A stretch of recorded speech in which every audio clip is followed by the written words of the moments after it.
What's good, y'all? So we're going to talk about today the WBC franchise champions and who should be a franchise champion based on their very rules. Let's get into it. You still don't get it, do you? He'll find her. That's what he does. That's all he does. You can't stop him. He'll wait for you, reach down her throat, and pull her fucking heart out.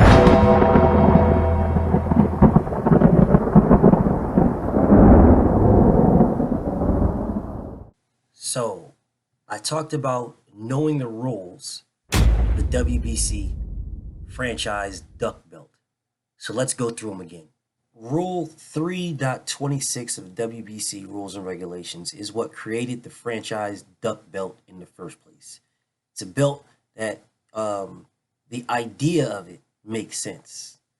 The idea of the franchise belt makes sense because if you have a fighter who wants to become undisputed, if you have a fighter who is trying to make the big fights but is bogged down by mandatories, then the franchise belt removes the mandatory. It allows them to fight the big fights without have to worry about a mandatory. The issue is when the mandatory is the big fight. That's the issue. Because then if your mandatory is the big fight, then you don't have to fight your mandatory. And you can go on to fight somebody else and make up whatever you want to make up. That's a problem that needs to be resolved. And they based it on 3 principles and 7 rules. Principle number 1, you must be a WBC champion. Number 2, you must be elite. And number 3, you must achieve and maintain the highest statures of boxing. But anyways, rule number 1, the franchise champion is exclusively designated by the WBC Board of Governors and a majority vote of the board. Rule number 2, this designation is not transferable and is exclusively to the fighter who receives such designation. Rule number 3, the franchise champion will be designated as WBC Meritorious Champion once he retires from boxing. Number 4, the franchise champion will probably represent the WBC in every single fight, blah, blah, blah, blah, blah, yada, yada, yada. WBC will approve through the franchise champion, promoter, every opponent scheduled to fight. Number 5, the franchise champion agrees to participate in a minimum of 2 social events so that the WBC can dick ride whatever fighter they decide to make the franchise champion. Number 6, the WBC may recognize a WBC champion in a division or divisions where the franchise champion currently competes. So you'll have 2 champions, actually 1 champion and 1 designation in the same division. And then number 7, the WBC may award a diamond championship belt in those fights in which the franchise champion engages. If the franchise champion loses, the winner will become the diamond belt. The winner will receive the diamond belt and may be considered as mandatory contender of the division. Now these are the 3 champions that the WBC has designated as franchise champions. So let's use their rules and principles and see where these guys are qualified or disqualified. Was Canelo Alvarez a WBC champion when they made him a franchise champion? Yes. Is Canelo Alvarez elite? Yes. Did Canelo Alvarez achieve and maintain the highest statures? No. He achieved them. He was a unified champion at 154, the WBC and the WBA. He was a WBC champion at 160 and threw the belt away. He then became the WBC champion and popped dirty for clenbuterol. The WBC changed the rules so that Canelo Alvarez can have clenbuterol in his system right now. So he did not maintain the highest statures. So therefore, he should not be a franchise champion. He should not be allowed to duck his WBC mandatories. He is not trying to become undisputed at 160. He said he was and then threw it away and dipped off. So what was the point of having the WBC franchise belt at 160 if you're not trying to become undisputed at 160.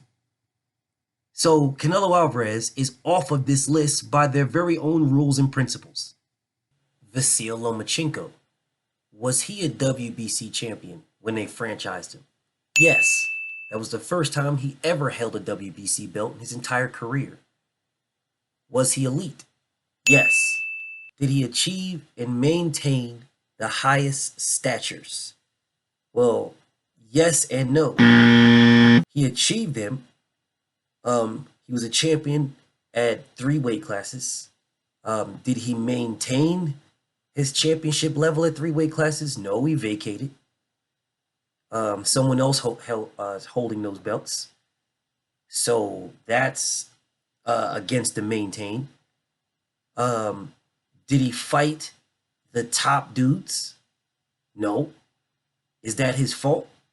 Partially. He turned down Tank Davis. Tank didn't turn him down. He turned down Tank. Tank Davis said, it is time. I know people will say, oh, well, at the lower weight classes, okay, but he didn't keep those belts at the lower weight classes. To be as a franchise champion, that means you can go in different weight classes and maintain your belt.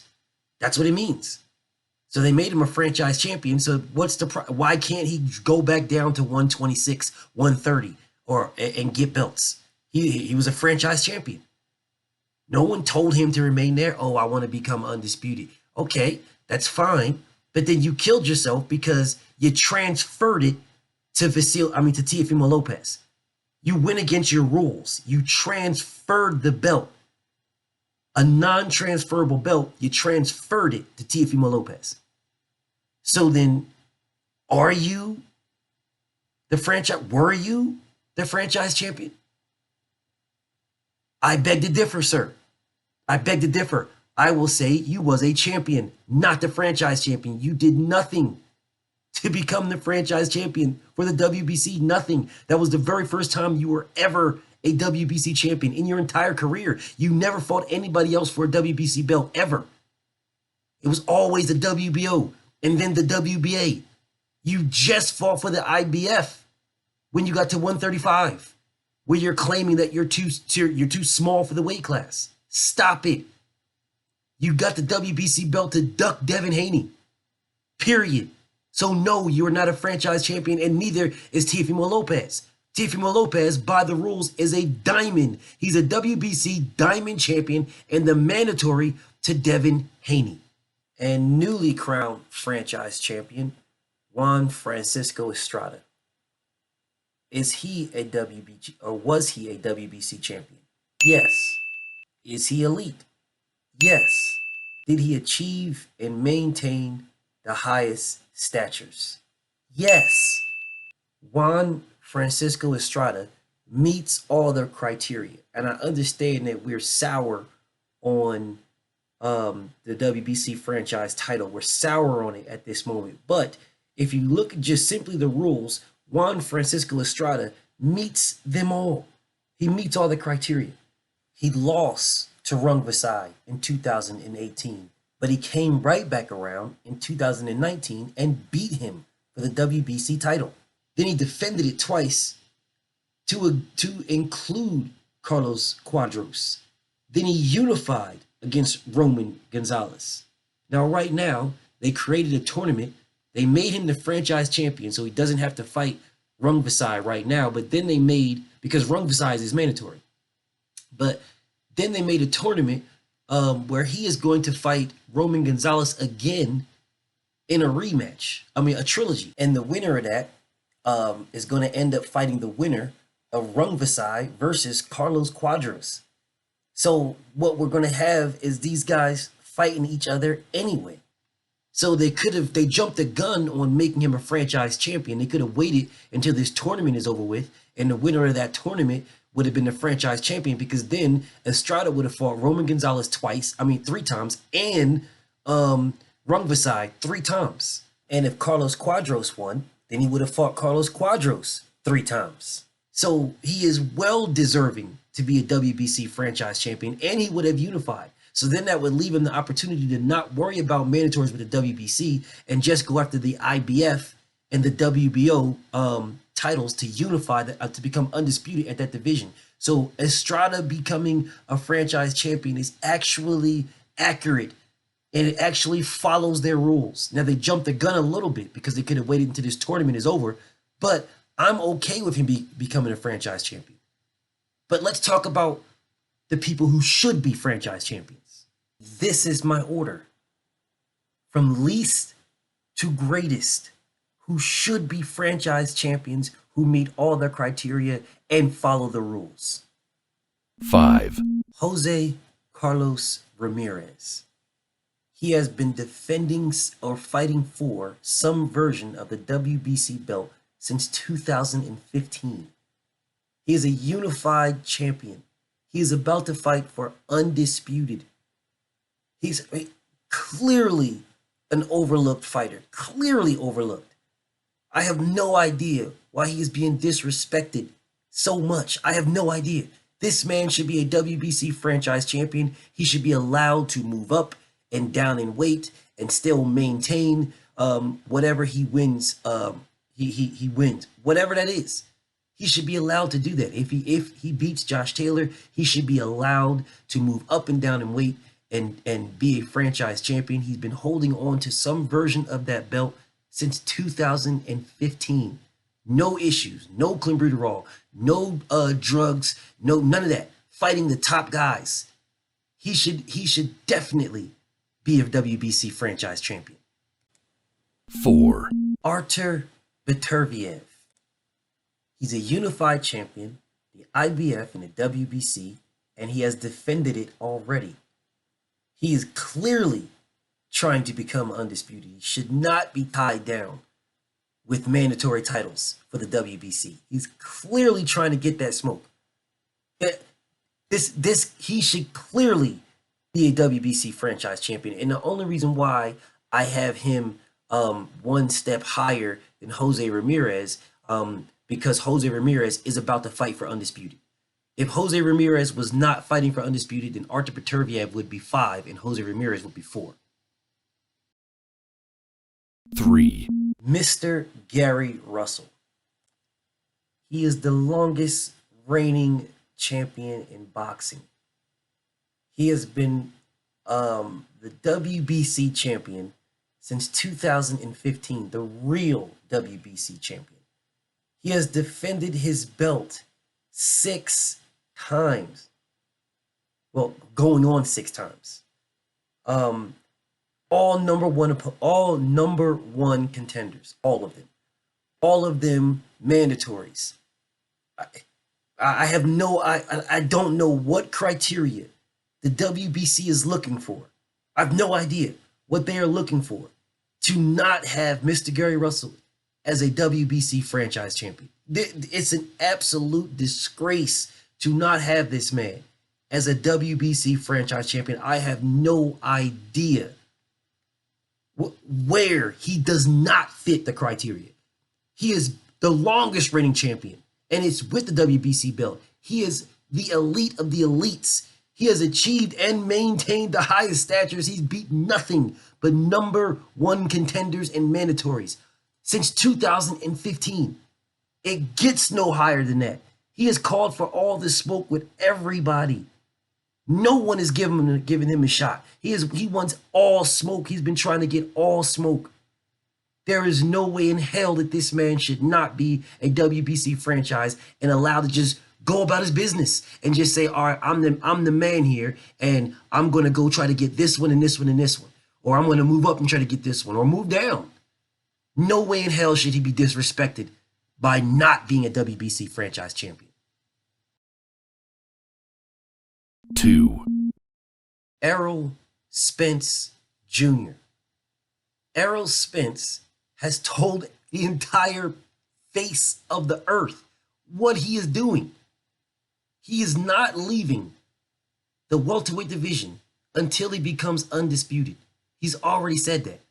He's cleaning up his side of the street, getting all the belts, to include the WBC belt. And then he's going to be going after the WBO belt. He said this for years. He has been doing this. He said it and he's doing it. A WBC mandatory should not hold this man up at all. It should not hold him up. If this is the biggest fight between him and Crawford that everybody's claiming, oh, this is the biggest fight in boxing, then the WBC should not be holding it up with WBC mandatories. They should not. He has said he's not going nowhere. This is what he wants. He is getting this smoke. They should be supporting this man the same way they're supporting Estrada. How about they just make a tournament in the welterweight division the same way they made one down in the little weights?